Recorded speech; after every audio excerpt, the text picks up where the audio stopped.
So, welcome to week 1 of month 2, where we start going into more of a squat focused program on my Chinese weightlifting program, which has been given to me by a guy called Zhang, who's part of Coach Payats, I think, however you spell it.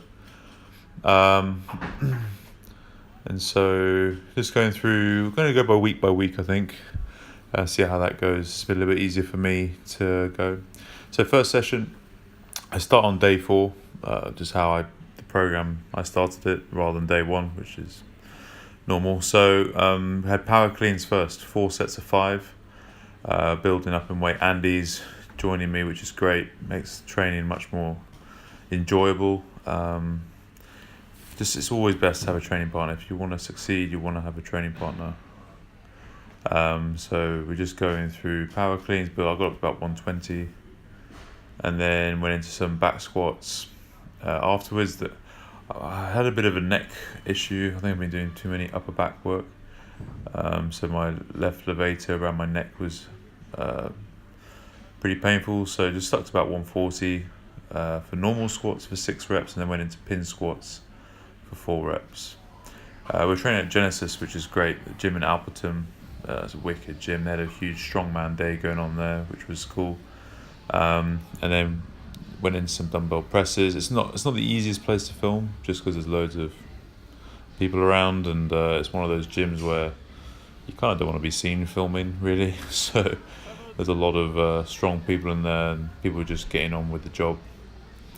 So we just got some bits of footage here. So got 50 kilos for 8 reps, which was cool. So here we are, day 5. I just couldn't get it, any film footage of that, so I'll try and get it this weekend when we're training it. So I got into day 1, which was a snatch and back squat focus day. There's a nice little warm-up, so I'm starting to play around with, which I'm really enjoying, just to help activate all my traps and my glutes and just all my posterior chain, really, and work on keeping the bar close to my body. It's the most upright I've ever been in my life, but I'm using these type of 4 sessions now daily. 1 day for snatch, 1 day clean jerk. You see I'm walking forward each rep, just to take less and less of the band tension off. So I'm trying to hold the positions myself rather than rely on the bands to kind of pull me into that position. Really nice. So I'm still working on my groins, especially my adductors. They're really tight, and then trying to strengthen and activate my glutes more and more. So here we got in some snatch 4x4s. I think this is up to about 100. I got up to. The coach said no more than 100, so between 90 and 100. So just work through those. Everything good. Again, still enjoying not moving the feet, just keeping them planted. It's making my pull much better. It's more accurate, going straight up and not working, thinking about too much horizontal displacement. I just got to work on more my upper body pulling. Then we got into some squats. These were pretty brutal. This was the first set. Didn't record the third set, but got up. It was 3 sets of 12. I got up to 140. With it was you go, I go. So as soon as I finished, Andy went in, then I went. So we're getting 40-50 seconds rest. And the pump in my legs was pretty brutal, but it was good. Looking forward to doing more of those in the future. Then we went into Cossack squats, just working on pushing up rather than pulling across. Again, that's why it's great to have a partner, because it was just you go, I go for the whole time. And that was cool. And we did some pull-ups as well, but they weren't very interesting, so I didn't bother with those. And then we try and always finish with some partner stretching work. So we're working on some stretching that Neil Genge showed us. A lot of the Chinese, like Wushu, do these sort of work. So you hear just P&F work. So contract, relax, and then trying to hold my leg up there at the very end. So, which is always hard. So Andy lets go, and I'm trying to hold my leg in that position. So you see the difference between my active and my passive range of motion, which is still pretty massive. There's Andy fucking around as usual. Then we got into day 2. Beautiful day that day. Went for a lovely walk. Some nice little photos there on the hill. So got into day 2, which was a front squat focus. So again, the program hasn't changed.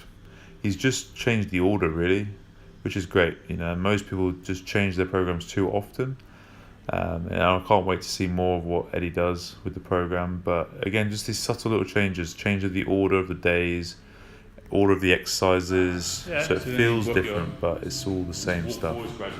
So again, here's Andy just going through a clean version of the kind of warm-up we're doing, just to help kind of switch on everything, especially in this week 1 where we're all feeling pretty fatigued now.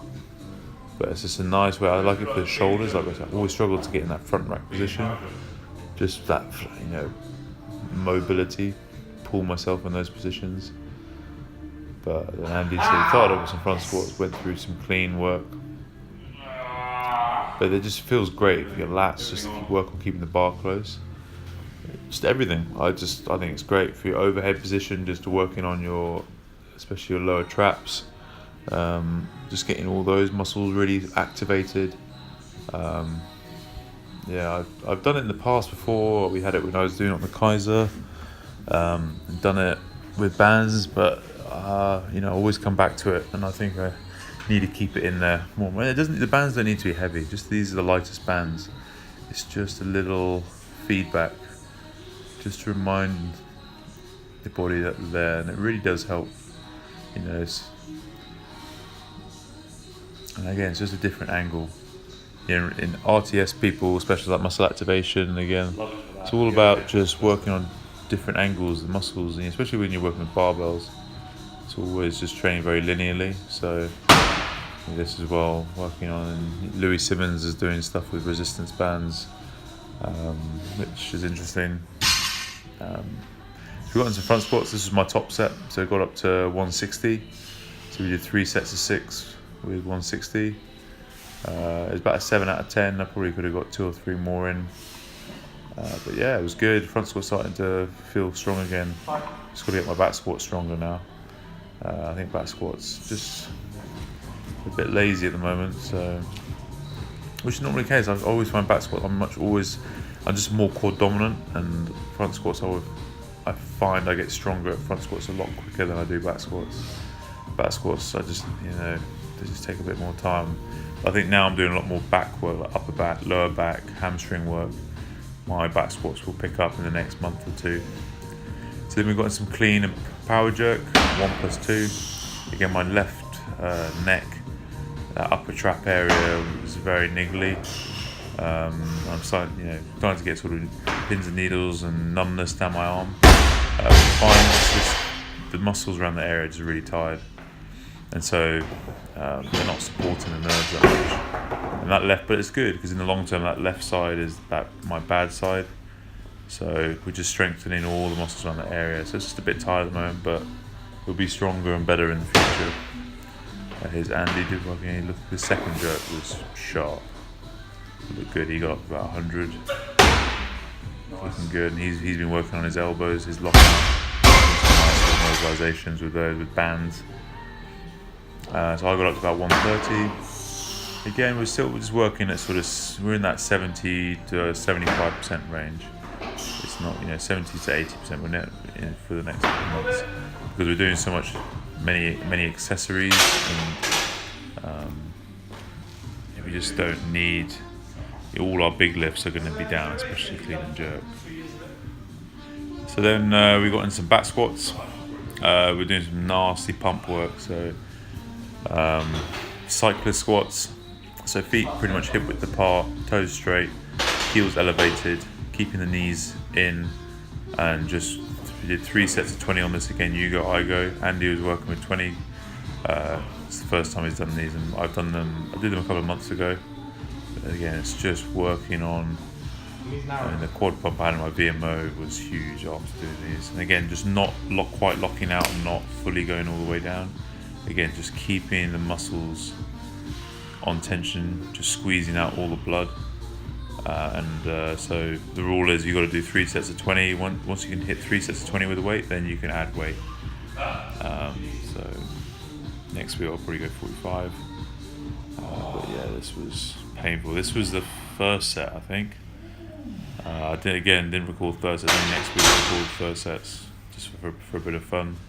All the grunting and moaning and whinging that will go on. But yeah, this was pretty brutal, but nice as well. It's good to get some blood in the legs and do a bit of hypertrophy sort of work, get bigger and stronger for the next year, which is what it's all about. Create some bigger foundations. So then we got in some upper body horizontal pulling work. So again, during the week, last month it was vertical pull, vertical push, horizontal pull, horizontal push. And now, this month it's vertical pull, horizontal pull, vertical push, horizontal push. So just getting slight changes in the order just makes the program feel different, even though it's all the same stuff. So just doing more rows to the neck now. Again, just working on upper body. Into some back extensions. We did 4 sets of 12 with a 10-second isometric at the top.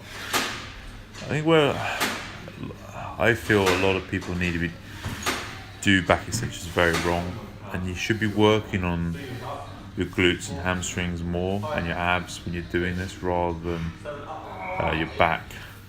And there's too much emphasis on smashing. The problem is that most people's lower backs are very overactive and tight anyway, and I've found in the past it just makes it even worse. And so when I'm doing that, I'm trying to exhale as much as I can to work my abdominals, and then posteriorly tilt as hard as I can as I'm lifting. So here we've got day 3. This was the last day of the week. Body was pretty knackered. I was meant to be doing 2 jerks. I did in the lighter sets in the warm up, but by the heavy sets, my left shoulder was just knackered. So I just did one, which was fine. I felt okay in the end. My whole left arm was drooping. It just felt slow, sluggish. So got up to 135 in the end, which is okay. But again, technically it looks really good. It looks smooth, controlled. This was a 35, but jerks feel good. Andy was just going to go wider on my split, and that felt much better, more stable. And then went into some hip snatch.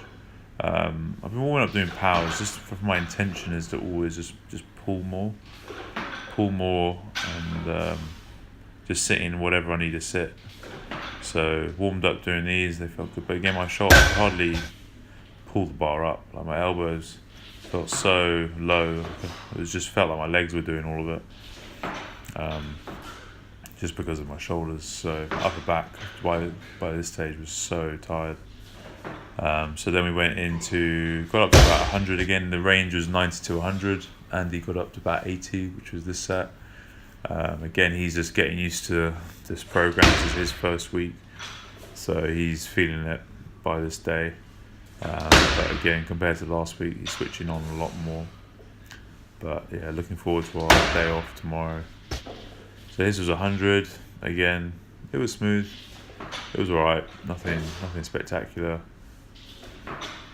But my drive through my hips is just getting so much better. And hopefully, when my upper body catches up, and then I'll be able to just lift a lot more. So got into some snatch deadlifts. Had a play with doing eyes closed, just for proprioceptive work. But again, I only went up 110. I was meant to go 140. I tried it. I did one set with it, but it felt like my left arm all the tension was going through my nerves, and so I was getting real neural pain down my left arm. I was like, it's not worth it really. So I just went down to 110, what Andy was doing, and that was bearable. That was fine. Just all the muscle, my rhomboids and my traps and my left shoulder was just so fatigued that the nerves were just getting the brunt of it. And then just finished up with some shoulder press, playing around with fat grips and no fat grips.